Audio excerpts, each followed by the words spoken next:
आज हम लोग वॉइस पढ़ेंगे और वॉइस में वो सारी चीजें पढ़ेंगे जिसमें कि बेसिक टू एडवांस लेवल, जो कि आपके एसएससी के लिए बहुत ज्यादा इंपॉर्टेंट है।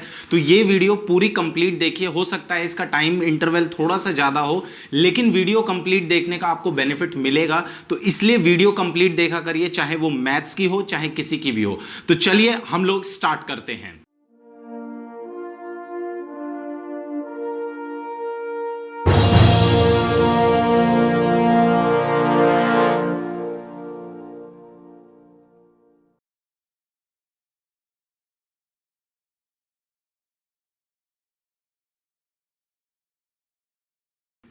Welcome everyone, welcome to the channel right brothers 24 offline and online classes. आपको पता है कि मैथ्स की आपकी रेशियो की वीडियो डल चुकी है, जो कि 3.5 से 4 घंटे की वीडियो थी। तो बच्चों को लगा कि चलो अब 3.5-4 घंटे की है तो इसे नहीं देखते हैं, लेकिन ऐसा नहीं है। अगर आप सोचिए कि 3.5-4 घंटे मेहनत करके एक टीचर ने वीडियो बनाई है तो उसमें कुछ तो बात होगी ना। तो कम से कम उस वीडियो को जाकर देखिए अपने भले के लिए। तो चलिए हम लोग बहुत ज्यादा टाइम वेस्ट नहीं करेंगे, बात करते हैं फटाफट हम लोग वॉइस की। स्टार्ट करते हैं एकदम। जिस बच्चे को वॉइस का वी भी नहीं पता है वो भी यहां पे बैठकर एकदम शांति से सुनेगा, सीखेगा, लिखेगा, क्योंकि मैं जो पढ़ाने वाला हूं आपको पूरा उस तरीके से पढ़ा रहा हूं जैसे आप एकदम क्लास में बैठ के आमने सामने हम लोग पढ़ रहे होंगे, ठीक है ना। तो मैं हर चीज बोर्ड पे लिखूंगा, कोशिश करूंगा कि आपके नोट्स बहुत ही अच्छे बने ताकि आपको एग्जाम टाइम में रिवाइज करने में कोई दिक्कत ना हो। तो चलिए बात करते हैं। देखिए सबसे पहले तो वॉइस। अब देखिए वॉइस होता क्या है। वॉइस बेसिकली अगर देखा जाए तो वॉइस अपनी बात को कहने के दो तरीके हो सकते हैं, ठीक है ना। यानी जो भी एक्शन है, यानी जो भी वर्ब है, उसको दो तरीके से कहा जाता है। उसी दो तरीके को क्या बोला जाता है? वॉइस, ठीक है। यानी वॉइस इज अ वे, लिखेंगे मेरे साथ साथ सब लोग लिखेंगे, voice is a way to express the verb in two ways। यहां पे हमने क्या लिखा कि वॉइस एक तरीका है अपनी बात को दो तरीके से कहने का, ठीक है ना। अब दो तरीके से आप बात कैसे कहेंगे उसको समझते हैं, और वही हो जाते हैं हमारे वॉइस के टाइप्स, ठीक है ना। तो सबसे पहले हम लोग समझते हैं वॉइस कितने टाइप के होते हैं। तो वॉइस बेसिकली हमारे दो टाइप्स के होते हैं, समझते हैं। सबसे पहले कैसे कैसे वॉइस, अच्छा हिंदी में कुछ बच्चे इसको वाच्य भी कहते हैं, बट हिंदी में बहुत ज़्यादा फोकस नहीं करना है। क्यों नहीं करना है? क्योंकि आप मुझसे इंग्लिश सीख रहे हैं ना कि हिंदी, ठीक है। तो वॉइस, अब देखिए वॉइस जो है वो दो टाइप का होता है। सबसे पहले active voice and passive voice, ठीक है। Active voice and passive voice. अब जरा समझते हैं कि एक्टिव वॉइस और पैसिव वॉइस क्या होते हैं, कैसे बने, क्यों आए पिक्चर में। इन सारी बातों को हम लोग वन बाय वन समझेंगे कि ये एक्टिव वॉइस क्या होता है, पैसिव वॉइस क्या होता है, और ये सारी चीजें क्या होती हैं। लेकिन इससे पहले एक छोटा सा एग्जाम्पल लेके हम चीजों को जरा समझते हैं। तो देखिए मान लीजिए कोई भी सेंटेंस आपको एक्टिव में दिया हुआ हो, जैसे कि आपको दिया इंडिया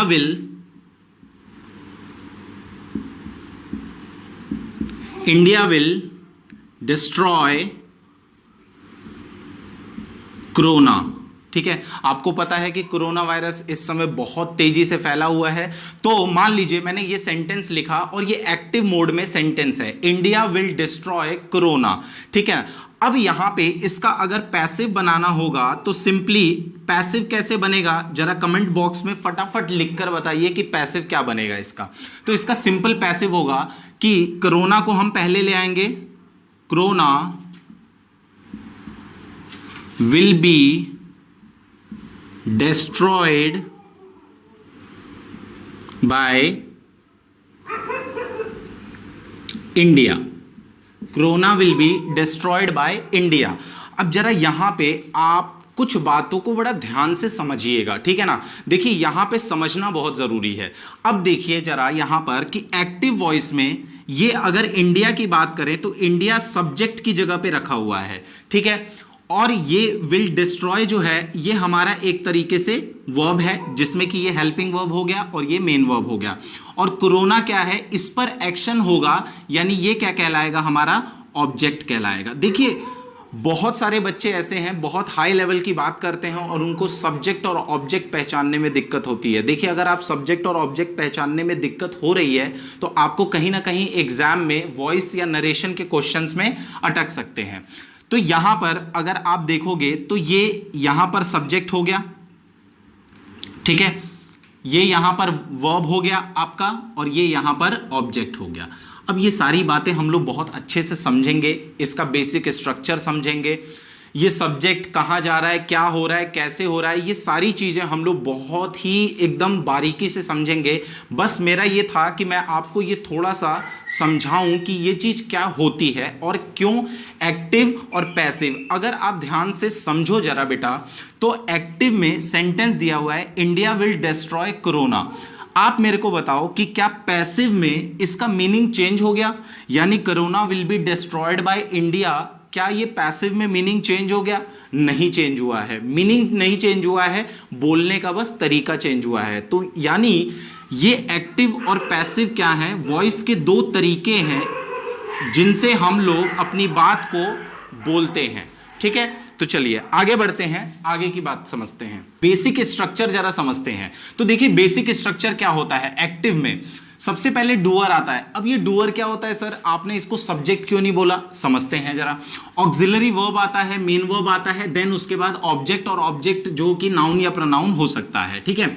उसके बाद यही नाउन प्रोनाउन उठकर आपका सब्जेक्ट की जगह पे आ जाता है, और ये ऑक्सिलरी वर्ब बी वर्ब की third form, preposition according to the verb, ठीक है, और उसके बाद आपका डूअर आ जाता है।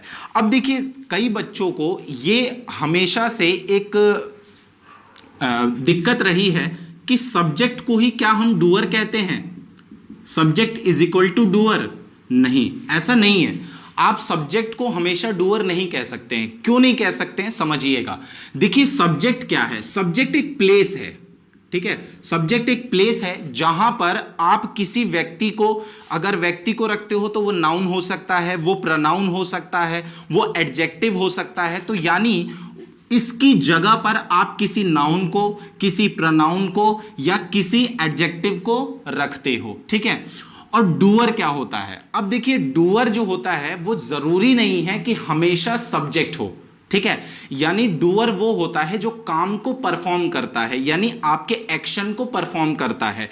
तो यानी इसको डूअर को हम बोल सकते हैं जो एक्शन परफॉर्म करे, ठीक है। ये बात बहुत ही जरूरी है अगर आप पैसिव एक्टिव वॉइस सीखना चाहते हो तो।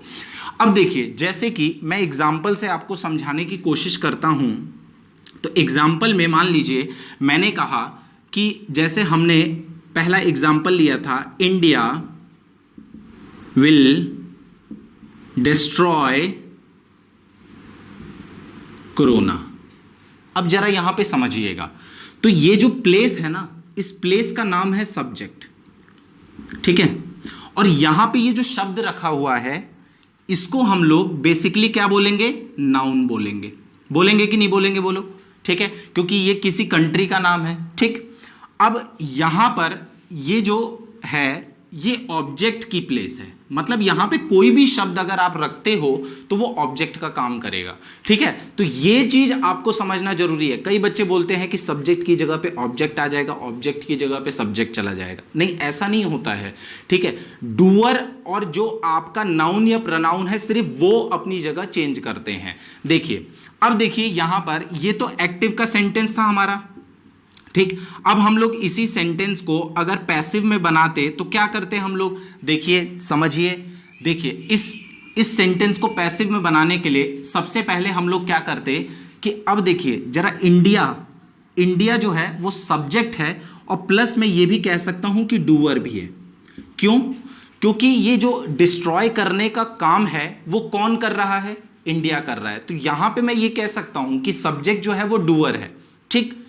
अच्छा, किसको डिस्ट्रॉय कर रहा है, यानी जिस पर एक्शन हो रहा है वो ऑब्जेक्ट कहलाता है।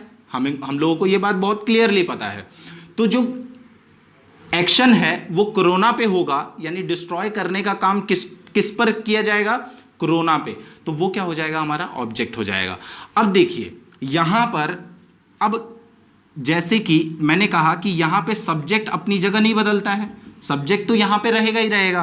तो अब यहां पर जैसे मैंने लिखा corona will be destroyed by India. अब जरा समझिए, देखिए यहां सबसे इंपॉर्टेंट बात मैं आपको समझाने जा रहा हूं। अब आपको क्या लगता है कि क्या अब काम करने वाला कोरोना हो गया? नहीं, ये डूअर नहीं है, लेकिन ये सब्जेक्ट की जगह पे रखा हुआ है। देखिए यही बात समझने वाली है, ये डूअर नहीं है लेकिन ये सब्जेक्ट की जगह पर रखा हुआ है। डूअर अभी भी कौन है? इंडिया है। मतलब डिस्ट्रॉय करने का काम ऐसा थोड़ी ना है कि अब कोरोना इंडिया को डिस्ट्रॉय कर देगा, नहीं, अभी भी इंडिया ही कोरोना को डिस्ट्रॉय करेगा। लेकिन हमने क्या किया, हमने बस कोरोना और इंडिया की जगह को क्या कर दिया, आपस में एक्सचेंज कर दिया। तो यही बात समझने वाली है कि हम लोग एक्टिव से पैसिव में जाते समय हमेशा किसको एक्सचेंज करते हैं? डूअर और नाउन प्रोनाउन को। अब देखिए बेटा यहां ध्यान से कि ये जो नाउन प्रोनाउन था ये आपका सब्जेक्ट की जगह पे आ गया, विल बी डिस्ट्रॉयड, ये हमारा हेल्पिंग वर्ब मेन वर्ब हो गया, ठीक है, इसके बारे में अभी हम बात करेंगे, समझेंगे। फिर उसके बाद ये प्रेपोजिशन आ गया एज पर आर स्ट्रक्चर, फिर उसके बाद देखो डूअर यहां लास्ट में आ गया, ठीक है, तो यानी डूअर हमारा लास्ट में चला गया। तो ये चीज आपको बहुत ही समझना होगा ध्यान से।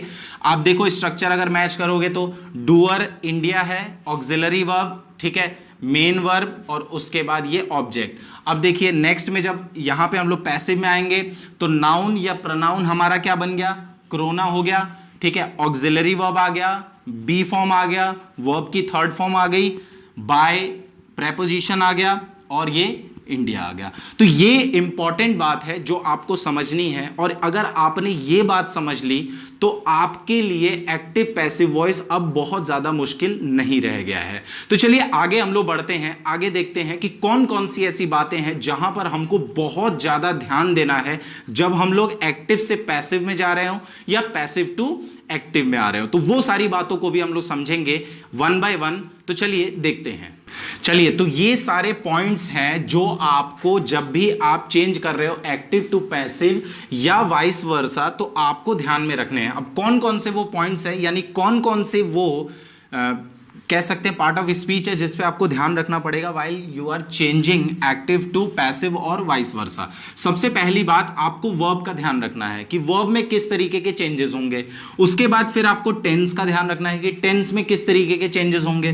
फिर आपको मीनिंग का भी ध्यान रखना है कि मीनिंग में भी कोई चेंजेस ना हो, ठीक है। उसके बाद सब्जेक्ट का ध्यान रखना है, ऑब्जेक्ट का ध्यान रखना है और प्रेपोजिशन का ध्यान रखना है। तो ये सारी चीजें हम लोग वन बाय वन समझेंगे कि कौन कौन सी वो बातें हैं जिनको आपको ध्यान रखना है जब आप चेंज कर रहे होंगे, ठीक है। तो मेरे साथ आप लोग भी नोट्स एकदम ऐसे ही प्रॉपर बनाते चलिए ताकि आप लोगों को कोई दिक्कत ना हो बाद में इसको रिवाइज करने में, ठीक है। तो चलिए आगे बढ़ते हैं। देखिए अब वर्ब में क्या क्या बातें आपको ध्यान रखनी है उसको हम लोग समझते हैं। तो सबसे पहले तो वर्ब, आप देखिए मैं ये मान के चल रहा हूं कि आपको ये पता होगा कि वर्ब क्या होता है। अगर आपको नहीं पता है तो मैं बता देता हूं। वर्ब एक एक्शन वर्ड होता है या स्टेट ऑफ बीइंग बताता है, किसी अवस्था को बताएगा या तो कोई एक्शन बताएगा, ठीक है।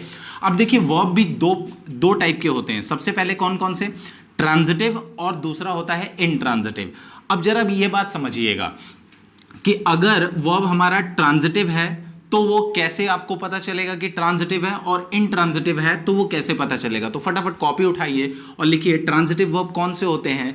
Transitive verbs are the verb which requires an object to complete its meaning. मतलब ट्रांजिटिव वर्ब वो वर्ब होते हैं जिनको अपनी मीनिंग को कंप्लीट करने के लिए किसी ना किसी ऑब्जेक्ट की आवश्यकता पड़ती है।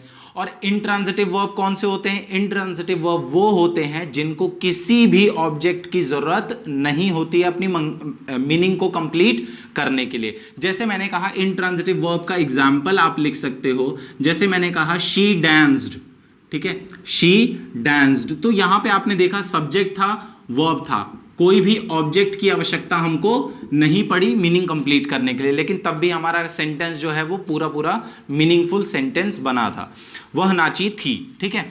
अब जरा ट्रांजिटिव वर्ब में आते हैं। तो ट्रांजिटिव वर्ब कौन से, अब देखिए ट्रांजिटिव वर्ब में भी ये यस या नो मैंने क्या लिखा है इसको जरा समझते हैं। देखिए अगर एक वर्ब जो है उसके पास अपना एक ऑब्जेक्ट नहीं है, ठीक है, आप ये बताओ अगर ऑब्जेक्ट है ही नहीं, ठीक है, तो आप उसका एक्टिव से पैसिव कैसे बनाओगे? क्योंकि एक्टिव से पैसिव बनाने का सबसे पहला क्राइटेरिया ही क्या होता है कि हम लोग ऑब्जेक्ट को पैसिव में आगे रख देते हैं और सब्जेक्ट को ले जाते हैं पीछे, ठीक है। और इनट्रांजिटिव अगर वर्ब है तो उसमें आपको यह बात पता है कि उसमें ऑब्जेक्ट तो है ही नहीं। अगर इसका पैसिव बनाना चाहोगे तो इसका पैसिव बन सकता है? पॉसिबल नहीं है। यानी जो इनट्रांजिटिव वर्ब्स होते हैं उनका पैसिव वॉइस नहीं होता है, ठीक है। यानी पूरी बात जो भी होगी वो ट्रांजिटिव वर्ब में ही होगी, यानी ट्रांजिटिव वर्ब होगा तो उसका पैसिव बनेगा वरना नहीं बनेगा। तो इसीलिए मैंने ट्रांजिटिव वर्ब के केस में यस लिखा है, यानी यस पैसिव इज पॉसिबल, और इनट्रांजिटिव में मैंने लिखा है no passive is not possible, मतलब पैसिव नहीं बन सकता है। अब जरा आगे बढ़ते हैं, समझते हैं सिंगल ऑब्जेक्ट और डबल ऑब्जेक्ट। अब देखिए ट्रांजिटिव वर्ब कुछ ऐसे होते हैं जिसमें एक ही ऑब्जेक्ट हो और कुछ ऐसे होते हैं जिसमें दो दो ऑब्जेक्ट हो। अब दो दो ऑब्जेक्ट होते हैं तो हमारी परेशानी बढ़ जाती है। क्यों? क्योंकि सारा खेल तो ऑब्जेक्ट को इधर उधर करने का ही है। तो हम लोग कैसे करेंगे, कौन से ऑब्जेक्ट को पहले रखेंगे, कौन से ऑब्जेक्ट को बाद में रखेंगे, तो ये सारी चीजें भी अभी हम लोग समझेंगे। अब उसके बाद सिंगल ऑब्जेक्ट रहता है, तो सिंगल ऑब्जेक्ट है तो कोई प्रॉब्लम ही नहीं है। जैसे कि इंडिया विल डिस्ट्रॉय कोरोना, तो कोरोना एक सिंगल ऑब्जेक्ट है, कोरोना को उठाया हमने रख दिया। लेकिन अगर डबल ऑब्जेक्ट वाला सेंटेंस आ गया, एग्जाम्पल के तौर पे मैंने कहा she gave me a rose। अब यहां पर देखिए क्या प्रॉब्लम हुई, यहां पे मी और रोज ये दो दो ऑब्जेक्ट मौजूद हैं, तो ये एक्टिव का सेंटेंस है। अब इसको पैसिव अगर बेटा आप बनाओगे तो कैसे बनाओगे? अच्छा चलो आपने बना भी लिया तो सवाल ये उठता है कि पहले मी को रखोगे, पहले रोज को रखोगे, तो वो सारी बातें अभी हम लोग समझेंगे। जब दो ऑब्जेक्ट होते हैं तो उन ऑब्जेक्ट्स को क्या कहा जाता है और उसमें कैसे बनाया जाता है। तो इतना मुझे समझ में आया कि अगर सिंगल ऑब्जेक्ट है तो कोई प्रॉब्लम नहीं होगी, जहां प्रॉब्लम आएगी वो डबल ऑब्जेक्ट में आएगी। तो देखिए जब डबल ऑब्जेक्ट होता है तो एक ऑब्जेक्ट वहां होता है डायरेक्ट ऑब्जेक्ट और दूसरा होता है बेटा इनडायरेक्ट ऑब्जेक्ट। अब आपको यह भी पता होना चाहिए कि डायरेक्ट ऑब्जेक्ट क्या होता है और इनडायरेक्ट ऑब्जेक्ट क्या होता है। तो देखिए बहुत सिंपल सा इसका लॉजिक है, समझाता हूं, थोड़ा ध्यान से सुनिएगा, तुरंत समझ में आएगा, ठीक है। जैसे कि इसी में अगर इस सेंटेंस में हमें यह जानना है कि कौन सा डायरेक्ट ऑब्जेक्ट है या कौन सा इनडायरेक्ट ऑब्जेक्ट है, तो इसके दो मेथड हैं। आप जो आपको अच्छा लगे वो आप रखिएगा, ठीक है। तो सबसे पहले क्या करिए कि आप एक फॉर्मूला बनाते हैं हम लोग। क्या फॉर्मूला? कि अगर आपको डायरेक्ट ऑब्जेक्ट पहचानना है, क्या पहचानना है? डायरेक्ट ऑब्जेक्ट पहचानना है, तो व्हाट प्लस वर्ब का जो भी आंसर देगा वो डायरेक्ट ऑब्जेक्ट होगा, ठीक। और इनडायरेक्ट ऑब्जेक्ट क्या होगा भैया, जरा समझ लेते हैं। तो इनडायरेक्ट ऑब्जेक्ट होगा whom प्लस वर्ब का जो भी आंसर दे। अब सवाल ये उठता है कि सर व्हाट क्या होता है? व्हाट का मतलब क्या होता है? व्हाट का मतलब होता है क्या, ठीक। और whom का मतलब क्या होता है? किसको, ठीक है। अच्छा अब ये सर वर्ब हम लोग कैसे उठाएंगे? सेंटेंस में से उठाएंगे। तो सेंटेंस में यहां पे आपको वर्ब कौन सा है? गेव, और गेव का मतलब होता है दिया। तो जरा ध्यान से समझेंगे। व्हाट दिया, व्हाट दिया मतलब क्या दिया, तो उसने उसको क्या दिया? रोज दिया, तो रोज हो गया हमारा डायरेक्ट ऑब्जेक्ट। और किसको दिया? किसको दिया? मी को दिया, मी को दिया तो मी हो गया इनडायरेक्ट ऑब्जेक्ट। समझ में आया आपको? कितना आसान है ये। नहीं समझ में आया छोड़ दो ये मेथड, दूसरा समझो यार। देखो ये नहीं समझ में आया लिख लो, नहीं समझ में आया कोई बात नहीं, अगले मेथड को देखते हैं। बहुत ही जानदार मेथड है थोड़ा सा, लेकिन आपको अपना सेंस बढ़ाना पड़ेगा। क्या करो कि देखो मैं एक बहुत सिंपल सी बात हमेशा अपनी ऑफलाइन क्लासेस में भी कहता हूं कि बेटा अगर आपको ना कोई चीज़ नहीं समझ में आ रही है, ठीक है, यानी किसी भी अगर मेरी लाइफ में कोई इंसान है और मुझे उसकी वैल्यू नहीं समझ में आ रही है ना, तो उस इंसान को अपनी ज़िंदगी से हटा कर देखो, आपको उसकी वैल्यू अच्छे से समझ में आ जाएगी। ठीक इंग्लिश में भी यही करना है आपको। क्या करना है? नहीं समझ में आ रहा है, हटा दो ना उसे। कैसे हटाना है देखो अब जरा। ये दो ऑब्जेक्ट हैं, तो सारी लड़ाई हमारी इसके मी और अरोज के बीच में होनी है। तो आप एक काम करो, मी को हटा कर देखो। हटा दिया मैंने, ठीक। अब जरा सेंटेंस पढ़ो आप। शी गेव अ रोज, मतलब उसने एक फूल दिया। ये बात मुझे समझ में आई, एक मीनिंगफुल सेंटेंस बना। जब मीनिंगफुल सेंटेंस बनेगा तो वो वाला जो ऑब्जेक्ट होगा वो डायरेक्ट ऑब्जेक्ट हो जाएगा, ठीक। और अगर मी को रखो, अरोज को हटा दो, ठीक।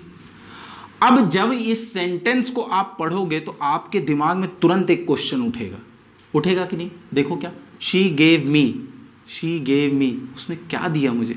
उठ रहा है, क्या दिया?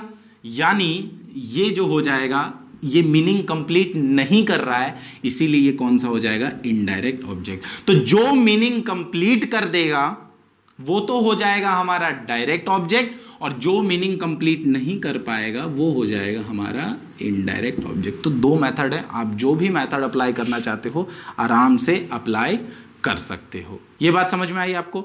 चलिए आगे बढ़ते हैं। चलिए अब हम लोग देखते हैं कि टेंस में किस तरीके से चेंजेस होते हैं जब एक्टिव से आप पैसिव की तरफ जाते हो।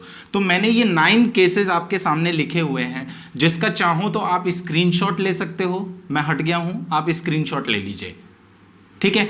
और या तो आप इसको मेरे साथ जैसे जैसे मैं बोल रहा हूं वैसे वैसे लिखते चलिए और समझते चलिए कि ये किस तरीके से मैंने क्या लिखने की कोशिश की है। देखिए टेंस में किस तरीके से चेंजेस होते हैं। मान लीजिए आपको एक्टिव का सेंटेंस आया, ठीक है। अभी मैं ना तो सब्जेक्ट की बात कर रहा हूं ना तो मैं ऑब्जेक्ट की बात कर रहा हूं। अभी हम लोग सिर्फ फोकस कर रहे हैं वर्ब पे, वर्ब किस तरीके से चेंज होगा, ठीक है ना। तो अगर आपके एक्टिव में वर्ब की फर्स्ट फॉर्म आया हुआ है, ठीक है, अभी हम लोग इसके एग्जाम्पल सॉल्व करेंगे। सब में से हम लोग एक एक एग्जाम्पल सॉल्व करेंगे और ज्यादा क्लियर हो जाएगा, ठीक है। तो वर्ब में अगर आपका फर्स्ट फॉर्म आया है तो क्या करेंगे हम लोग, जब उसको पैसिव में चेंज करेंगे तो इज एम आर के साथ वर्ब की थर्ड फॉर्म लगा देते हैं, ठीक है ना। अगर वर्ब की फर्स्ट फॉर्म है तो इज एम आर के साथ वर्ब की थर्ड फॉर्म अप्लाई कर देंगे। अब देखिए अगर वर्ब की सेकंड फॉर्म आया है सेंटेंस में, किसमें? अगर एक्टिव में वर्ब की सेकंड फॉर्म आया हुआ है तो आप वॉज और वर लगाकर वर्ब की थर्ड फॉर्म कर देते हो। अब सवाल ये उठता है sir is am are was were, was कहां लगाएंगे, वर कहां लगाएंगे? खैर ये बात बताने की तो नहीं है, लेकिन मैं आपको बता देता हूं, ठीक है। आपको पता है कि वॉज हम वहां लगाते हैं जहां पे हमारा सब्जेक्ट क्या होगा? सिंगुलर होगा, और वर का यूज वहां करेंगे जहां पे हमारा सब्जेक्ट क्या होगा? प्लूरल होगा, ठीक है। अब देखिए इज कहां लगाओगे? सिंगुलर में। एम कहां लगाओगे? सिर्फ आई के साथ एम लगता है। आर कहां लगाओगे? प्लूरल सब्जेक्ट के साथ, ठीक है। अब देखिए मान लीजिए कि आपका कॉन्टिन्यूअस में आ गया, कॉन्टिन्यूअस मतलब is am are was were के साथ वर्ब की फर्स्ट फॉर्म के साथ आईएनजी आ गया। तब आपको क्या करना है? Is am are was were being verb की थर्ड फॉर्म। अब देखिए बहुत सारे ऐसे क्वेश्चन आएंगे ना अभी आपको एग्जाम में, जो सिर्फ आप टेंस देखो और आंसर टिक कर दो, ठीक है। 4 ऑप्शन होंगे, 3 ही ऑप्शन में मान लीजिए 3 ऑप्शन तो बेकार होंगे। मान लीजिए आपका इसी में से क्वेश्चन आ गया कि is am are was were verb की फर्स्ट फॉर्म के साथ आईएनजी, तो 3 ऑप्शन तो वैसे ही जिसमें कि बीइंग आपको दिखेंगे नहीं, एक ही ऑप्शन में बीइंग दिखेगा, यानी वही आंसर होगा। टिक मारिए, आगे बढ़ जाइए, ठीक है ना। तो इसलिए ये पॉइंट्स आपको इस तरीके से याद रखना बहुत ज्यादा जरूरी है, ठीक है। अब चलिए नेक्स्ट पॉइंट देखते हैं, 4th पॉइंट, मॉडल। मॉडल मतलब आपको पता है can, could, will, would, shall, should, may, might, ought to, ये सारे क्या होते हैं? हमारे मॉडल्स होते हैं, ठीक है ना। मॉडल्स के साथ वर्ब की फर्स्ट फॉर्म आया, ठीक है। मॉडल्स के साथ वर्ब की फर्स्ट फॉर्म आया तो model B V3 form, simple, ठीक है। अगर आपका हैज, हैव, हैड के साथ वर्ब की थर्ड फॉर्म आ गया तब क्या करोगे? तो हैज, हैव, हैड के साथ बीन लगता है, आपको पता है, और वर्ब की थर्ड फॉर्म। मतलब आप अगर यहां पर ध्यान से, जब एक्टिव से पैसिव में हम लोग जा रहे हैं तो एक छोटा सा यहां पे प्रोसेस ऐसा हो रहा है कि हम लोग बी ऐड कर रहे हैं कहीं ना कहीं। बी, अब बी वर्ब क्या होता है? बी वर्ब देखिए इज, एम, आर, वॉज, वर, या बी की फॉर्म अपने आप में बीइंग जिसको कहते हैं, कॉन्टिन्यूअस में बीइंग हो जाता है, थर्ड फॉर्म में बीन हो जाता है, ठीक है ना। तो उस तरीके से चेंजेस हो रहे हैं। नेक्स्ट हम लोग देखते हैं मॉडल्स के साथ, अगर इसको हमने देख लिया, हाँ चलिए, मॉडल्स के साथ हैव के साथ V3 फॉर्म आ गया, ठीक है, वुड हैव V3 फॉर्म ऐसे आ जाता ना, वुड हैव V3 फॉर्म, तो हम क्या करेंगे, models have been V3 form, ठीक है, यहां पे बीन अप्लाई कर देंगे क्योंकि आपको पता है हैज, हैव, हैड जो है वो बीन लेता है, ठीक। चलिए अब देखिए, is, am, are, was, were के साथ अगर हमारा इंफिनिटिव आ गया, इंफिनिटिव मतलब 2+ V1 फॉर्म आ गया, फुल इंफिनिटिव आ गया, तब क्या करोगे, यहां पर सिर्फ आपको इन दोनों के बीच में बी फॉर्म का यूज कर लेना है, यानी is, am, are, was, were to be V3 form. Simple सी बात है, ठीक। अब देखिए हैज, हैव, हैड के साथ अगर हमारा इंफिनिटिव का फॉर्म आ गया तो सेम चीज करना है, has, have, had to be V3 form हो जाएगा, ठीक है। अब हमारा is, am, are, was, were के बाद गोइंग टू V1। अब ऐसा क्वेश्चन मैंने कई बार एग्जाम में देखा हुआ है, इसीलिए डायरेक्ट मैंने इसका लिखवा दिया है आपको, ताकि आपको दिक्कत ना हो। अब गोइंग टू V1, तो गोइंग टू V1 आ गया है तो गोइंग टू बी V3, बाकी सारी चीजें वैसी होंगी। तो ये सारी बातें आपको एग्जाम में बहुत ज्यादा पूछी गई हैं, एग्जाम में बहुत बार आ चुकी हैं, तो इसीलिए आपको ये याद रखना बहुत ज्यादा जरूरी है। अब हम लोग इसके एग्जाम्पल सॉल्व करते हैं। एग्जाम्पल्स में देखते हैं कि किस किस तरीके से हम लोग सेंटेंस में इसको यूज करेंगे, ठीक है ना। तो हम लोग 1 by 1 9 एग्जाम्पल्स लिखेंगे, यानी सबके एक एक एग्जाम्पल्स हम लोग सॉल्व करेंगे। तो चलिए देखते हैं एग्जाम्पल्स। अब देखिए एग्जाम्पल हम लोग 1 by 1 समझेंगे। मैंने जितने 9 केसेस आपको कराए हैं तो मैं 9 एग्जाम्पल्स आपको दूंगा। पहले आपको ये करना है कि खुद से ट्राई करना है, उसके बाद आपको आंसर देखना है। तो चलिए स्टार्ट करते हैं। तो देखिए सबसे पहला हम लोगों ने जो सेंटेंस लिखा था उसमें मैंने आपको बताया था कि अगर आपका वर्ब जो है वो फर्स्ट फॉर्म का हो, कौन सी फॉर्म का हो, फर्स्ट फॉर्म का हो, तब आपको क्या करना है, many factors affect the economy, ठीक है, many factors affect the economy. अब मैंने आपको बताया था कि अगर आपका वर्ब की फर्स्ट फॉर्म है तो इज, एम, आर के बाद वर्ब की थर्ड फॉर्म हो जाएगा, और ये जो मैनी फैक्टर्स है ये यहां चला जाएगा और इकोनॉमी आपका आगे आ जाएगा। तो देखिए कैसे आया, द इकोनॉमी, ठीक है। अब टेंस में चेंज करेंगे तो अफेक्ट का क्या हो जाएगा, इज अफेक्टेड, ठीक है, इज, एम, आर और उसके बाद वर्ब की थर्ड फॉर्म, ठीक है। प्रेपोजिशन लगेगा बाय मैनी फैक्टर्स। कितना सिंपल है, यही मैं आपको बताने की कोशिश कर रहा था कि अगर आप इस चीज को समझ गए ना तो आपका आधा प्रॉब्लम पूरा सॉल्व हो गया है, ठीक है। चलिए अब नेक्स्ट क्वेश्चन देखते हैं। नेक्स्ट में हम लोगों ने वर्ब की सेकेंड फॉर्म का एग्जाम्पल दिया है, ठीक है। अब वर्ब की सेकेंड फॉर्म में देखिए, Mohan gave the beggar N old shirt. इसका मतलब क्या है कि मोहन ने बैगर को, यानी एक गरीब आदमी को, एक भिखारी को क्या दिया, एक पुरानी शर्ट दी। अब इसको कैसे बनाओगे, an old shirt was given to the beggar by Mohan, मतलब एक पुरानी शर्ट मोहन के द्वारा एक गरीब को दी गई, ठीक है। नेक्स्ट हम लोग बनाएंगे कॉन्टिन्यूअस का, इज वर्ब की फर्स्ट फॉर्म के साथ ING. The cat is running after the rat, मतलब कैट जो है वो किसके पीछे भाग रही है, रैट के पीछे भाग रही है। अब देखिए the rat is being run after by the cat हो जाएगा। नेक्स्ट हम लोग देखते हैं, बहुत ही simple, the member should adhere to all the decisions. अब देखिए यहां पे ये क्या हो गया, विल, वुड, शैल, शुड। मैंने आपको बताया था मॉडल के साथ वर्ब की फर्स्ट फॉर्म। आप फोर्थ पॉइंट जाकर देखिए, पीछे मैंने जो पढ़ा है फोर्थ पॉइंट जाकर देखिए, मॉडल्स के साथ वर्ब की फर्स्ट फॉर्म, तो उसको जब पैसिव में चेंज करना होगा तो क्या करना होगा, मॉडल्स के साथ बी और वर्ब की थर्ड फॉर्म। सिंपल, देखो मॉडल के साथ बी, वर्ब की थर्ड फॉर्म। बस इतनी सिंपल सी चीज है जो आपको समझनी है, ठीक है। बाकी आपको ये पता है कि डिसीजंस जो है वो यहां आ जाएंगे और मेंबर जो है वो यहां चले जाएंगे। ये बात सिंपल सी है जो हमें समझ में आती है। अब कुछ बच्चों को परेशान कर रही होगी बात कि सर टू भी प्रेपोजिशन और बाय भी प्रेपोजिशन। नहीं, ये एक प्रेपोजिशनल फ्रेज है, अडहीर टू, ठीक है। ये हमेशा एक साथ आता है, ठीक है। तो ये आपका एक है और ये बाय जो है ये प्रेपोजिशन है, ठीक है। चलिए नेक्स्ट देखते हैं।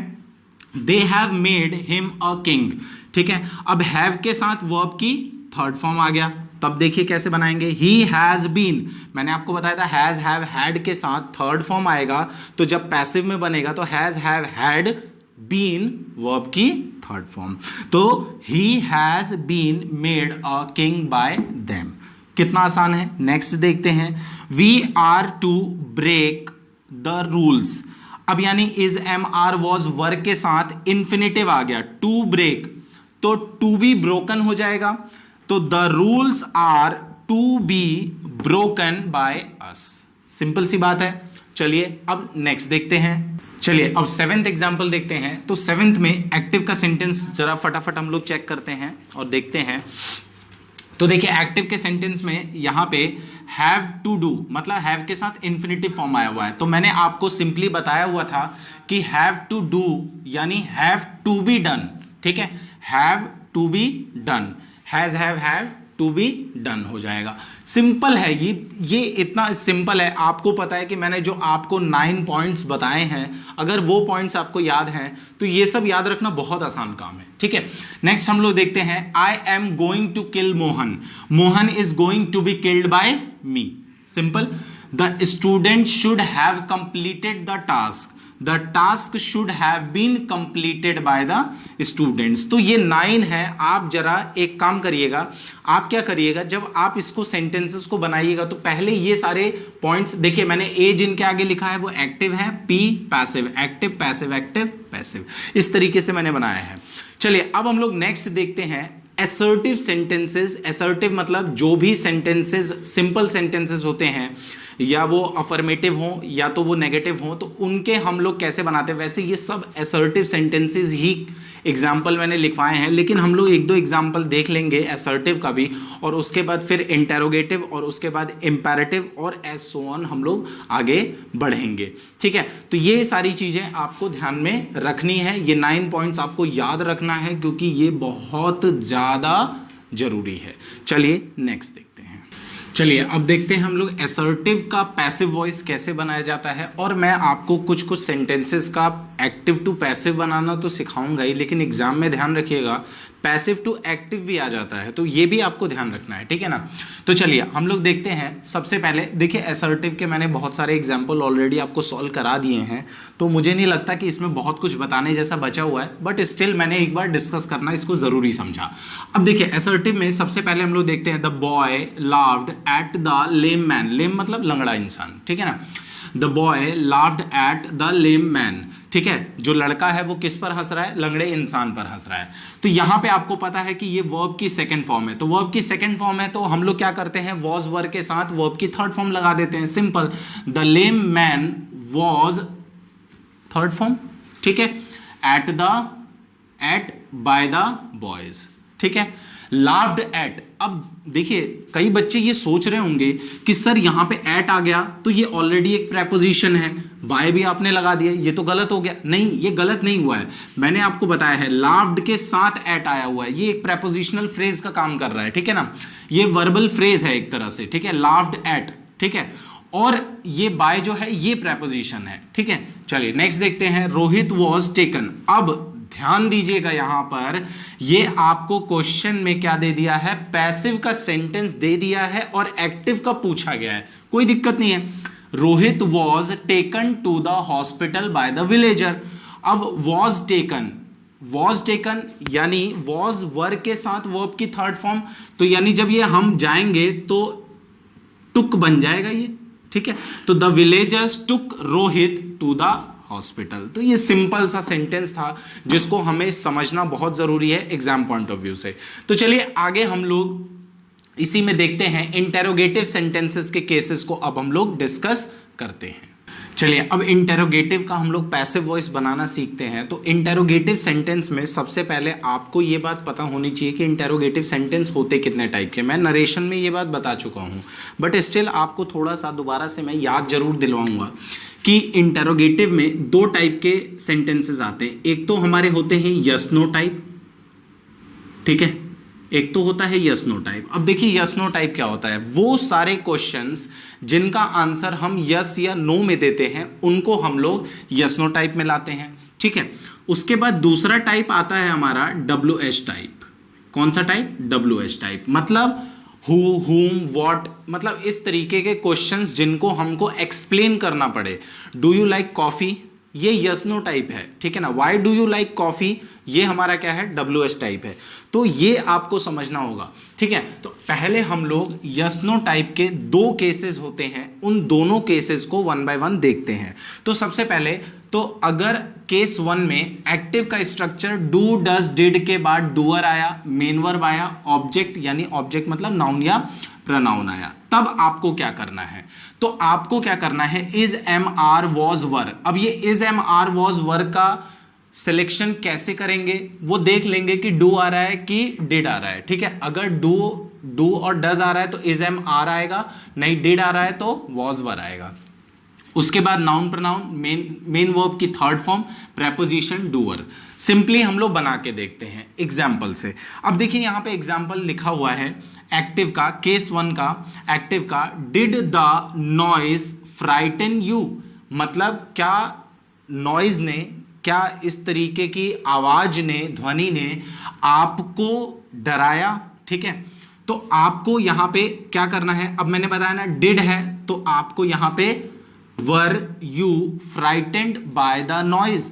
अब देखिए यहां पे वर क्यों आया, वॉज क्यों नहीं आ सकता? तो आपको हमेशा याद रखना है कि इस ये है, ये डूअर नहीं, एक तरीके से यहां पे ये सब्जेक्ट है, आप सिंपली ये कह सकते हैं। तो सब्जेक्ट के अकॉर्डिंग यहां पे वर्ब लगेगा, क्योंकि ये जो वर है वो किसके लिए लगा हुआ है? यू के लिए लगा है, ना कि किसी और के लिए, ठीक है।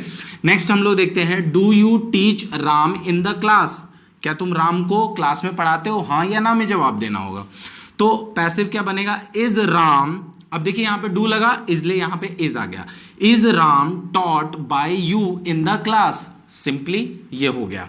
अब नेक्स्ट हम लोग केस देखते हैं, ऐसा केस जिसमें auxiliary verb, doer, main verb, noun pronoun इस तरीके का है। तो आपको क्या करना है?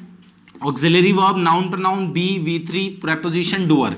अब देखिए नाउन प्रोनाउन के अकॉर्डिंग ही आपको ऑक्सिलरी वर्ब रखना है, मतलब अगर नाउन प्रोनाउन सिंगुलर है तो आपको ऑक्सिलरी वर्ब सिंगुलर रखना है, अगर नाउन प्रोनाउन प्लूरल है तो आपका ऑक्सिलरी वर्ब प्लूरल होना चाहिए। अब सवाल उठता है कि ये बी किसके हिसाब से आएगा? तो बी जो है वो ऑक्सिलरी वर्ब के हिसाब से आएगा, ठीक है ना। यानी नाउन प्रोनाउन के हिसाब से ऑक्सिलरी वर्ब आएगा और बी जो है वो ऑक्सिलरी वर्ब के हिसाब से आएगा। अभी एग्जांपल्स में हम लोग इसको देखते हैं। चलिए अब देखते हैं हम लोग एग्जाम्पल्स में सबसे पहला एग्जाम्पल जो हमारे सामने है, can he completed the job in 3 weeks. तो यहां पे सिंपल सा बनेगा, can the job be completed by him in 3 weeks. Simple है, बहुत ही सिंपल स्ट्रक्चर है। Have you finished the food, has the food been. अब देखिए यहां पे मैं आपको यही समझाने की कोशिश कर रहा था, ये जो ऑक्सिलरी वर्ब लिखा, फिर नाउन प्रोनाउन, फिर ये बी, ठीक है, और ये वर्ब की थर्ड फॉर्म। अब कई बच्चे कंफ्यूज हो रहे होंगे कि यहां पे हैज क्यों आया, यहां पे हैव क्यों नहीं आया। तो देखो सबसे पहले तो आप ये समझो कि यहां पे हैज क्यों आया है। द फूड जो है वो सिंगुलर सब्जेक्ट है और इसी के लिए ये हैज आया हुआ है। तो मैंने आपको बताया था कि नाउन प्रोनाउन के अकॉर्डिंग हमारा ऑक्सिलरी वर्ब आएगा और ये जो बी का फॉर्म है ये हमारे इसके अकॉर्डिंग आएगा।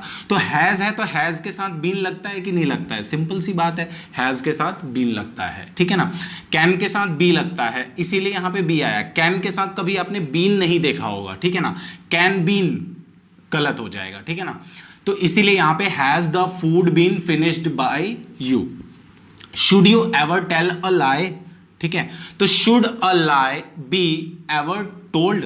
अब देखो यहां पे शुड ऑक्सिलरी वर्ब है, a lie be, should be should के साथ ही तो बी आता है ना, ठीक है, तो इसीलिए शुड के अकॉर्डिंग यहां पर बी आया है।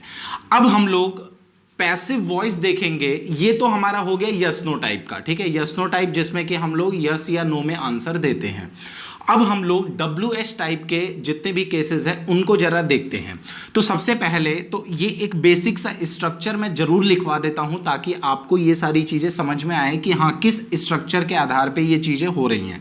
तो सबसे पहले तो क्वेश्चन वर्ड आता है, ठीक है ना, वाई आर यू, कोई भी आप सेंटेंस ले सकते हो, why are you talking to him, जो भी आपने बोला, तो वाई आर यानी ऑक्सिलरी वर्ब हो गया, फिर यू डूअर हो गया, फिर मेन वर्ब आता है, फिर नाउन प्रोनाउन आता है। अब इसको कैसे हम लोग पैसिव में बनाएंगे? क्वेश्चन वर्ड आएगा, auxiliary verb, noun pronoun, be main verb की थर्ड फॉर्म, प्रेपोजिशन डूअर। ये सिंपल सी बात है जो हमें पता है। एग्जाम्पल से हम लोग क्लियर करते हैं अब इसको। Why did you not agree to my proposal, ठीक है। अब देखिए वाई, अब यहां पे क्योंकि डिड है तो डिड मैंने आपको बताया था, डिड है, पास्ट में जाएगा सेंटेंस तो वॉज लगेगा यहां पे। Why was my proposal not agreed to by you, agreed to, ठीक है, समझ में आया? ये वर्ब का फ्रेज है, ठीक है ना, तो वर्बल फ्रेज है, इसीलिए यहां पे एग्रीड टू आया हुआ है और ये प्रेपोजिशनल फ्रेज है।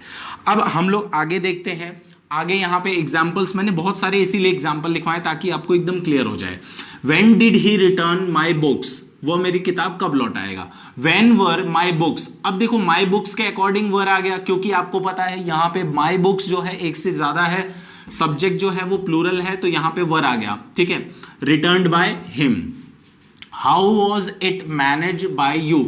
यहां पे ध्यान दीजिए, यहां पे पैसिव दिया हुआ है, एक्टिव आपसे पूछा हुआ है, ठीक है ना।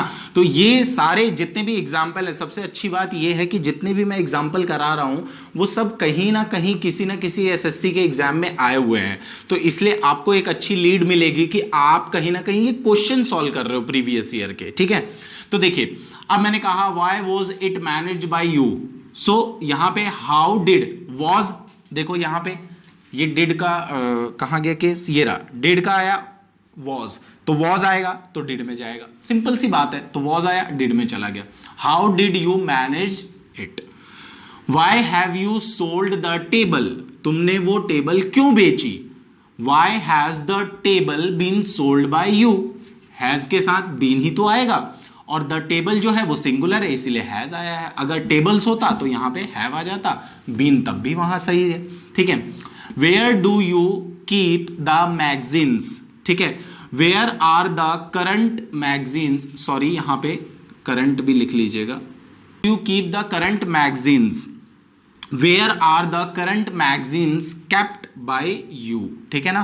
तो ये सिंपल से केसेस थे, बहुत ही आसान है इसको समझना। अगर आपने वो 9 केसेस मेरे ध्यान में रखे होंगे तो आपको टेंस को चेंज करने में कोई भी दिक्कत नहीं हो रही होगी, ठीक है ना। तो वो 9 केसेस को मैं आपको बार बार बोलूंगा, दोबारा से बोलूंगा कि उसको 2 से 3 बार जरूर लिखकर देखिए, ठीक है।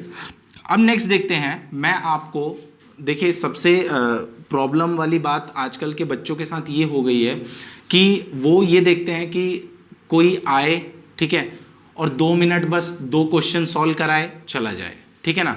इस तरीके की पढ़ाई से आपका सिलेक्शन नहीं हो पाता है। सबसे बड़ी प्रॉब्लम है कि क्योंकि आप अधूरा पढ़ रहे हो। देखिए जब पढ़ रहे हो तो एक ही बार में जमकर पूरा कंप्लीट पढ़ लिया करिए, ये मत किया करिए कि थोड़ा सा पढ़ा थोड़ा छोड़ दिया, थोड़ा सा पढ़ा थोड़ा, उससे कोई फायदा किसी का भी नहीं होने वाला है, ठीक है। चलिए अब देखते हैं स्पेशल केसेस ऑफ हु। अब देखिए यहां पे हु के स्पेशल केसेस हम लोग पढ़ते हैं। तो एक्टिव में who, auxiliary verb, main verb, object, noun pronoun, object he noun pronoun होगा, ठीक है। तो यहां पे 2 तरीके से इसके केसेस बनते हैं, ठीक है। पैसिव में 2 तरीके से सेंटेंसेस बनते हैं। अब मैं आपको एग्जाम पॉइंट ऑफ व्यू से बता दूं कि जब एग्जाम में 4 ऑप्शन आते हैं तो ये पैसिव 1 वाला जो ऑप्शन है वो ज्यादा आपको मिलेगा, ये बहुत ही कम देखने को मिलेगा। लेकिन हाँ एक ऑप्शन ये है कि ये भी ऐसे बन सकता है, तो इसलिए आपको ये ध्यान रखना है, जिसमें कि preposition, whom, auxiliary verb, noun pronoun, be verb की third form, who, auxiliary verb, noun pronoun, be verb की थर्ड फॉर्म, प्रेपोजिशन। तो ये हु के स्पेशल केस हैं, ठीक है ना। अब हम लोग इसके एग्जाम्पल समझते हैं, उसके बाद हम लोग हु के बाद हुम पे जाएंगे, विच पे जाएंगे, इन सब के भी हम लोग केसेस को डिस्कस करेंगे। चलिए अब देखते हैं हम लोग हु के एग्जाम्पल्स देखते हैं। तो जैसा कि मैंने आपको बताया था कि देखिए हु से जनरली आपको एक ही तरीके का पैसिव वॉइस दिखेगा, लेकिन मैंने दो आपको स्ट्रक्चर लिखवाए हैं। कारण ये है कि कई बार ऐसा होता है कि दूसरा स्ट्रक्चर भी एग्जाम में आ चुका है, ठीक है, लेकिन जनरली आपको ये वाला स्ट्रक्चर दिखेगा जिसमें कि प्रेपोजिशंस जो है वो आपका पहले होगा, ठीक है। तो यहाँ पे देखिए एग्जाम्पल में लिखा हुआ है who is feeding the child, मतलब बच्चे को फीड कौन कर रहा है, ठीक है। तो यहाँ पर क्या होगा, बाय हुम is the child being fade, ठीक है। तो सिंपली आप स्ट्रक्चर देखोगे और जब ये सेंटेंस देखोगे तो बनाना इतना आसान है उसको कि आप तुरंत समझ जाओगे इस चीज को। फिर who can question Gandhi's integrity, ठीक है, तो by whom can Gandhi's integrity be questioned. फिर नेक्स्ट है who had laughed at you, तुम पर कौन हंसता था, ठीक है। फिर यहां पे होगा by whom had you been laughed at. Who will help me, by whom will I be helped. अब देखिए लास्ट में मैंने आपको जो पैसिव टू स्ट्रक्चर लिखवाया है उसका भी मैंने आपको एक सेंटेंस बना के दे दिया है। इसको हम लोग इस तरीके से भी बना सकते हैं, who will I be helped bye, ठीक है। तो ये एग्जाम्पल्स थे हमारे हु के पहले केस के। अब हम लोग देखते हैं हु का सेकेंड केस, जिसमें कि अगर आपका वर्ब की फर्स्ट फॉर्म या वर्ब की सेकंड फॉर्म, मतलब हु के साथ तुरंत कोई एक्शन वर्ड लगा हुआ है, ठीक है, ऑक्सिलरी वर्ब की। जैसे जनरली क्या होता है कि यहाँ पे हमने देखा कि पहले ऑक्सिलरी वर्ब आ रहा था, उसके बाद मेन वर्ब आ रहा था, ठीक है, लेकिन यहाँ पर आप देखोगे कि यहाँ पे सीधे मेन वर्ब आ रहा है, ऑक्सिलरी वर्ब यहाँ पे नहीं है। तो इस तरीके के केसेस में कैसे हम लोग सेंटेंस को पैसिव में कन्वर्ट करेंगे वो देखते हैं। तो सबसे पहले अगर मान लीजिए हु वर्ब की first form, second form, object, noun, pronoun की शक्ल में आएगा, ठीक है, तो पैसिव कैसे बनेगा, सबसे पहले प्रेपोजिशन, जैसे जनरली यहाँ पे भी था, प्रेपोजिशन आएगा, हुम आएगा, is am are was were. अब is am are was were according to the sentence, अगर सेंटेंस आपका प्रेजेंट में है तो इज एम आर लगेगा, अगर पास्ट में है तो वॉज वर लगेगा, और नाउन प्रोनाउन उसके बाद वर्ब की थर्ड फॉर्म। फिर यहां पे दूसरे तरीके से कैसे बनाएंगे, हु लिख देंगे, is am are was were, noun pronoun verb की थर्ड फॉर्म, प्रेपोजिशन। अब देखिए यहां पे मैंने एक चीज लिखी हुई है, इज एम आर के नीचे मैंने वर्ब की फर्स्ट फॉर्म लिखा है, यानी ये समझ में आ गया होगा। अगर आपका क्वेश्चन जो है वो प्रेजेंट में पूछा गया है तो इज एम आर लगाइएगा, अगर पास्ट में चला गया है तो वॉज वर लगाइएगा। चलिए एग्जाम्पल से और अच्छे से समझते हैं। अब देखिए यहां पे लिखा हुआ है हु टॉट यू ग्रामर, ठीक है। अब यहां पे हमको साफ साफ दिखाई दे रहा है कि ये वर्ब की सेकंड फॉर्म है। अगर वर्ब की सेकंड फॉर्म है तो वॉज वर आएगा, by whom were you taught grammar, ठीक है। अब who inaugurated the fair, by whom was the fair inaugurated. Who teaches you English, ठीक है, by whom are you taught English. अब इस तरीके के क्वेश्चन जो है, who teaches you English, math, grammar, Hindi, इस तरीके के क्वेश्चन आपके एग्जाम में बहुत बार आ चुके हैं, ठीक है। तो ये सारे एग्जाम्पल्स हैं, और मैं जितने भी एग्जाम्पल आपको लिखवा रहा हूं ध्यान रखिएगा वो सब एग्जाम में आ चुके हैं, प्रीवियस ईयर से ही मैं एग्जाम्पल भी उठा के लिखवा रहा हूं। तो इसलिए अच्छा ये है कि आपका एक तरीके से प्रीवियस ईयर का पेपर सॉल्व हो रहा है एक तरीके से, ठीक है। तो बेस्ट तरीका है ये चीजों को समझने का। चलिए अब आगे देखते हैं स्पेशल केस जो कि रिलेटेड होगा हुम से, ठीक है। चलिए तो अब हम लोग देखते हैं स्पेशल केस ऑफ हुम। अब हुम का स्पेशल केस देखते हैं वन बाय वन। देखिए सबसे पहले हमने हु का देखा, अब हुम का देखते हैं। तो मान लीजिए हुम में जनरली हुम, do, does, did, doer, main verb आया, ठीक है। तो कैसे लिखेंगे, who, is, was, main verb, preposition, doer. अब सवाल ये उठता है कि सर हुम यहां पर था लेकिन यहां पर हु कैसे बन गया। तो देखिए आपको पता है कि एक्टिव और पैसिव होता क्या है। सबसे पहले कुछ बातें आपको जाननी होंगी कि हुम जो है वो एज अ ऑब्जेक्ट की तरह हम लोग इस्तेमाल करते हैं, ठीक है, एज एन ऑब्जेक्ट इस्तेमाल करते हैं हम लोग हुम, और हु जो है वो सब्जेक्ट का काम करता है। तो देखिए होता क्या है, एग्जाम्पल में आते हैं, समझते हैं। हुम डज ही लुक फॉर, मतलब वह किसके लिए देख रहा है या किसको ढूंढ रहा है, ठीक है। अब किसको ढूंढ रहा है, तो किसको का जवाब whom से मिलेगा, ना कि who से मिलेगा, ठीक है।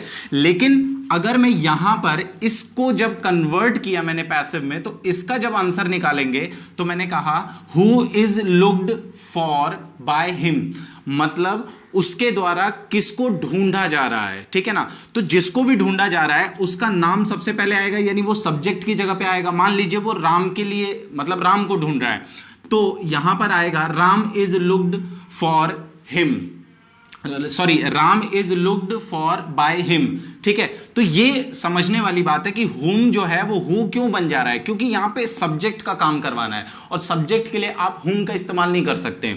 जैसे आपने वहां पे देखा, जो अभी हमने हु का केस पढ़ा था, वहां पे आपने देखा कि बाय के बाद हम लोग हुम लगा रहे थे। क्यों? देखिए दो तरीके से समझ सकते हैं, एक तो क्वेश्चन पूछ रहा है, दूसरा हमें पता है कि कभी भी प्रेपोजिशन के बाद, ठीक है, या तो ट्रांजिटिव वर्ब की बात करूं और या प्रेपोजिशन की बात करूं, उसके बाद हमेशा ऑब्जेक्टिव केस आता है, ना कि सब्जेक्टिव केस आता है। अगर उसके बाद हु लिखोगे तो हु जो है वो सब्जेक्टिव केस है, ना कि ऑब्जेक्टिव केस है। तो ये चीज समझने वाली है। नेक्स्ट एग्जांपल देखते हैं, whom did he kill yesterday?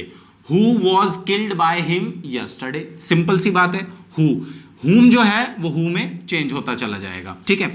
अब केस 2 देखते हैं, तो केस 2 में whom auxiliary verb doer main verb आया, ठीक है, और whom ऑक्सिलरी वर्ब बी लग जाएगा मेन वर्ब। और अब देखिए यहां पे मेन वर्ब, यहां पे जो ऑक्सिलरी वर्ब है वो, मतलब सॉरी जो बी है वो ऑक्सिलरी वर्ब के अकॉर्डिंग लगेगा, ये बात आपको ध्यान रखनी है।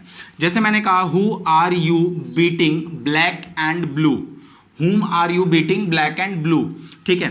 तो who is being beaten black and blue by you। अब देखिए who is she going to hire, who is going to be, to आया, to के साथ be आ गया, hired by हर हो जाएगा, ठीक है। तो इस तरीके से ये सिंपल सा केसेस हैं जो हम लोगों ने देखे। अब नेक्स्ट देखते हैं हम लोग स्पेशल केस ऑफ विच। अब विच के कुछ स्पेशल केसेस देखते हैं, बहुत ही अच्छे स्पेशल केसेस हैं ये। देखिए which auxiliary verb doer main verb अगर सिंपल स्ट्रक्चर आता है तो which auxiliary verb be main verb preposition doer, और मेन वर्ब की कौन सी फॉर्म? Third form. ये बात आपको आंख मूंद कर रखनी है। अब देखिए which have you bought for me, मतलब तुमने मेरे लिए कौन सा खरीदा था, ठीक है। तो which has been bought by you for me, simple. Which doctor has injected you, which doctor has you been injected by, ठीक है। तो ये विच का सिंपल सा केस हो गया। विच से बहुत सारे क्वेश्चंस आपके प्रीवियस ईयर में नहीं आए होंगे, लेकिन मैंने ये चीज नोटिस किया है कि हु और हुम से हमारे प्रीवियस ईयर में फ्रीक्वेंटली क्वेश्चंस आते रहते हैं। तो हु और हुम का केस मैंने आपको देख सकते हो, आपको कितने अच्छे से पढ़ा दिया है, सारे एग्जाम्पल सॉल्व करा दिए हैं, सारे केसेस मैंने कवर करने की कोशिश की है, ठीक है। अब हम लोग थोड़ा सा देख लेते हैं व्हाट का केस, ठीक है। तो व्हाट के केस में सबसे पहले what auxiliary verb doer main verb, what auxiliary verb be main verb, simple जैसे सबका था वैसे होगा, ठीक है। तो what has disturbed you lately, ठीक है। तो what have you been disturbed by lately, ठीक है। अब यहां पे क्योंकि हैव आया है तो बीन आना तो है ही फिक्स, ठीक है। यू आया है इसलिए यहां पे हैव आया है। अगर यहां पे आई मतलब यू की जगह कोई ऐसा सब्जेक्ट आता है जो कि सिंगुलर है, ठीक है, तो यहां पे हैज आएगा, ठीक। What amused you, by what were you amused, ठीक है, by what were you amused. तो ये सारे केसेस थे हमारे विच के, हु के, हुम के, व्हाट के, हमने सारे केसेस देखे। अब नेक्स्ट जो हम लोग पढ़ेंगे दैट इज हमारा इंपैरेटिव सेंटेंसेस, मतलब इंपैरेटिव सेंटेंसेस में किस तरीके के चेंजेस होंगे।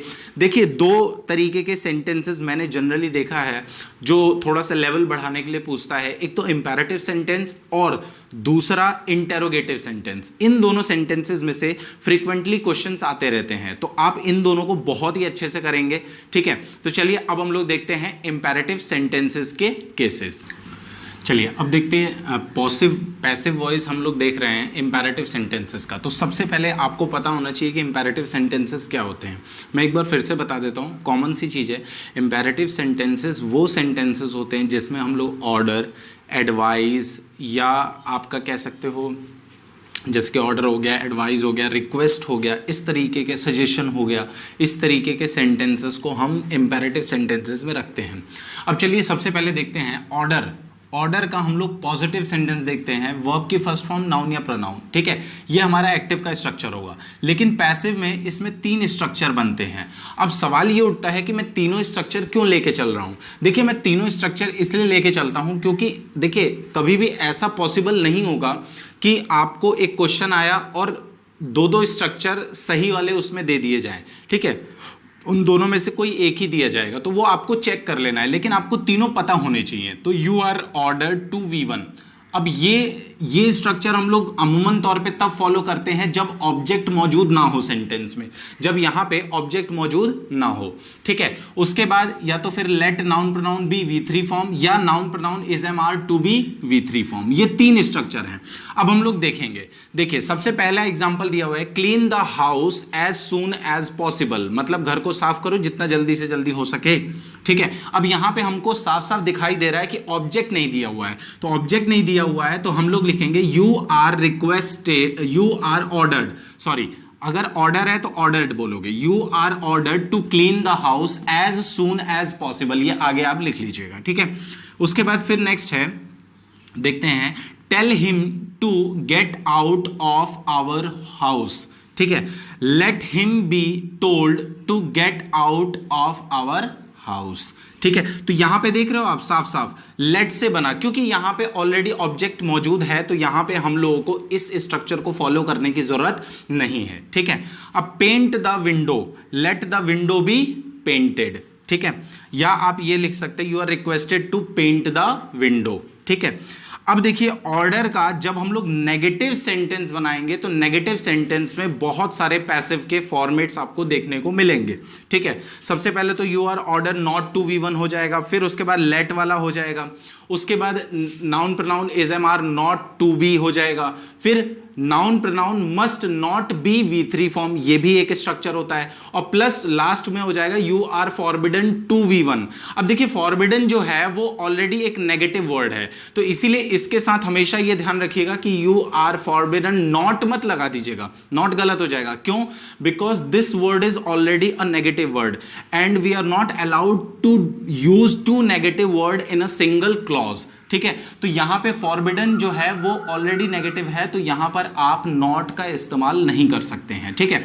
चलिए अब एग्जांपल देखते हैं, डू नॉट इंसल्ट हिम, तो यहां पे क्या हो जाएगा, let him not be insulted, ठीक है, let him not be insulted हो जाएगा। नेक्स्ट देखिए यहां पे लिखा हुआ है, do not inform the police about the robbery, robbery मतलब डकैती के बारे में, let not the police be informed about the robbery, ठीक है। अब नेक्स्ट हम लोग देखते हैं रिक्वेस्ट, ठीक है। अब रिक्वेस्ट में आपको पता है कि रिक्वेस्ट का सेंटेंस आपको कैसे पता चलता है, जब उसमें दिखाई देगा आपको प्लीज या काइंडली दिखाई देगा, तो प्लीज काइंडली वर्ब की फर्स्ट फॉर्म, ठीक है। तो इसका सिंपल सा यू आर रिक्वेस्टेड नॉट, देखिए नॉट मैंने इसलिए लिख दिया कि अगर नेगेटिव में आता है तो यहां पे नॉट लग जाएगा, और नेगेटिव में नहीं आ रहा है तो यहां पे नॉट मत लगाइएगा, यू आर रिक्वेस्टेड नॉट या बिना नॉट के टू V1, ठीक है। अब देखिए यहां पे मैंने नोट करके एक चीज लिखी है, रिमूव द वर्ड काइंडली और please from the passive structure. अब पैसिव का स्ट्रक्चर बनाते समय जो भी आप काइंडली या प्लीज वर्ड है उसको क्या कर देंगे, रिमूव कर देंगे। तो चलिए यहां पे देखते हैं एग्जांपल में, please shut the door and go to sleep, you are requested to shut the door and go to sleep, यहां पे प्लीज या काइंडली आपको नहीं दिखाई दे रहा है, ठीक है।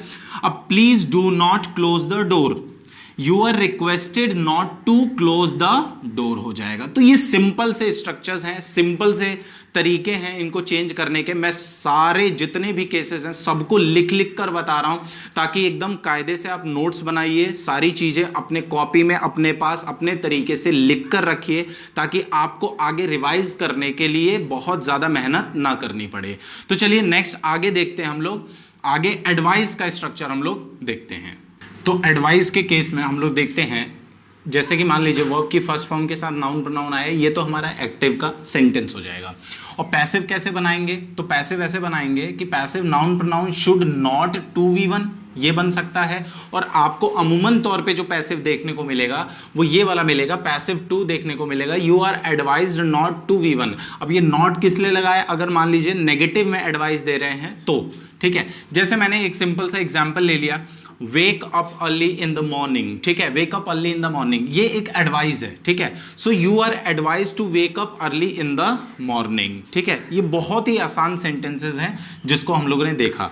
तो आप लोगों ने अभी तक जितने भी सेंटेंसेस देखे वो मैं एक तरीके से आप कह सकते हो कि अकॉर्डिंग टू द इंपेरेटिव या अकॉर्डिंग टू द इंटेरोगेटिव पढ़ा रहा था, लेकिन कुछ ऐसे केसेस एक्टिव पैसिव वॉइस में देखे गए हैं जो मिसलेनियस आप बोल सकते हो, जिनको आप किसी पर्टिकुलर केस से जोड़कर नहीं पढ़ सकते, तो उसको मैं अलग अलग पढ़ाऊंगा, सब कुछ पढ़ाऊंगा, पूरा पूरा कंप्लीट आपको बताता चलूंगा। तो वो स्पेशल केसेस आप लोग लिखेंगे, तो सबसे पहले हम लोग यहां पे अदर स्पेशल केसेस हेडिंग डालकर लिखना चालू करेंगे, स्टार्ट करेंगे, समझेंगे एक एक करके, ठीक है। तो देखिए सबसे पहला केस, जो ये सारे जितने भी एग्जाम्पल्स हैं ये सब प्रीवियस ईयर में आ चुके हैं, तो अच्छी बात ये है कि आपको ये सेंटेंसेस आपके प्रीवियस ईयर के सेंटेंसेस हैं, तो मतलब आप अल्टीमेटली क्वेश्चन भी सॉल्व कर रहे हो, ठीक है। तो ये भी आपको समझना है। चलिए अब देखिए सबसे पहले क्या लिखा हुआ है, पहला number case, it is time to V1। ये क्वेश्चन बहुत बार आ चुका है, एक्टिव का केस है, it is time to V1, आगे जो भी बातें होंगी। तो इसका पैसिव कैसे बनाएंगे अब समझते हैं। देखिए पैसिव बनाने के लिए it is time for noun pronoun to be V3 form. अब देखिए, अब एग्जाम्पल से बहुत अच्छे से समझ में आएगा। ये क्वेश्चन आया हुआ है आपके, ठीक है, it is time to take tea, ठीक है। तो यहां पे क्या लिखेंगे, इट इज टाइम, अब देखिए यहां पे इट इज टाइम फॉर यहां पे लगा नाउन प्रोनाउन यानी टी है तो टी यहां पे आएगा, टू V1 तो टू बी टेकन यानी V3 हो जाएगा। तो इस तरीके से सिंपल तरीके से आप कैसे सेंटेंसेस को देख रहे हैं, फॉर्म हो रहे हैं, ठीक है। नेक्स्ट देखते हैं एक और एग्जांपल, आप खुद से पहले सॉल्व करेंगे, ट्राई करेंगे। It is time for food to be taken, अब ये मैंने वाइस वर्सा देख लिया, ठीक है। आप ये मत सोचिएगा कि हमेशा एक्टिव सेंटेंस का ही पैसिव बनाने को आ सकता है, पैसिव दे देगा एक्टिव पूछ लेगा, यही यहां पे हुआ है। देखो पैसिव दे दिया है, एक्टिव पूछा गया है। It is time for food to be taken, तो it is time to eat food, sorry eaten, ठीक है। तो it is time to eat food हो जाएगा। तो ये सिंपल तरीके के क्वेश्चंस हैं जो हम लोग देख रहे हैं। अब हम लोग सेकंड केस देखते हैं जो स्पेशल केस में आता है, बहुत बार पूछा गया है, 4 से 5 बार ये क्वेश्चन आ चुका है एज इट इज, ठीक है। अब देखिए एक्टिव में subject feels smells taste adjective, इस तरीके का अगर स्ट्रक्चर आता है तो आपको क्या करना है। देखिए 2 तरीके से बनता है, लेकिन अमूमन तौर पे आपको एग्जाम में ये वाला स्ट्रक्चर देखने को ज्यादातर मिलेगा।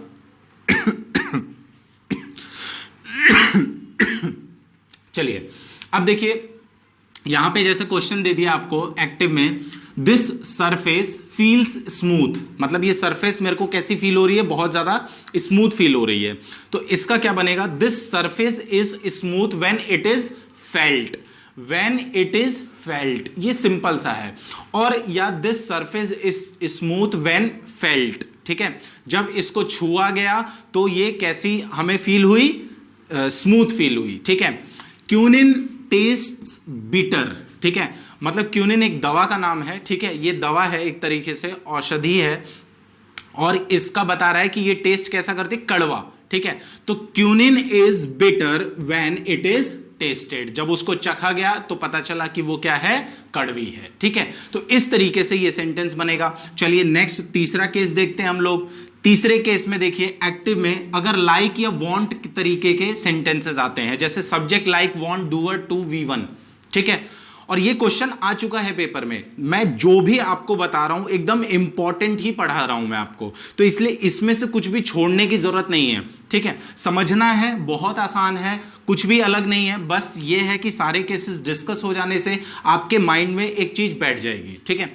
तो उसके बाद subject like want to be V3 preposition doer। अब देखिए यहां पे women like man to flatter them, ठीक है। तो यहां पे कैसे बनेगा, अब लाइक का केस आया तो women like to be flattered by man, ठीक है, women like to be flattered by man हो जाएगा। नेक्स्ट हम लोग चौथा केस देखते हैं, ये भी केस बहुत ईजी है, बहुत बार पूछा जा चुका है। It is your duty to make tea at 11 o'clock। अब देखिए यहां पे समझने वाली क्या बात है, मैं एक ही केस में सारे केसेस आपको समझा देता हूं। It is your duty to make tea at 11 o'clock। तो इसका कैसे बनेगा, you are suppose to make tea at 11 o'clock। अब ये यू जो है ये योर के अकॉर्डिंग आया।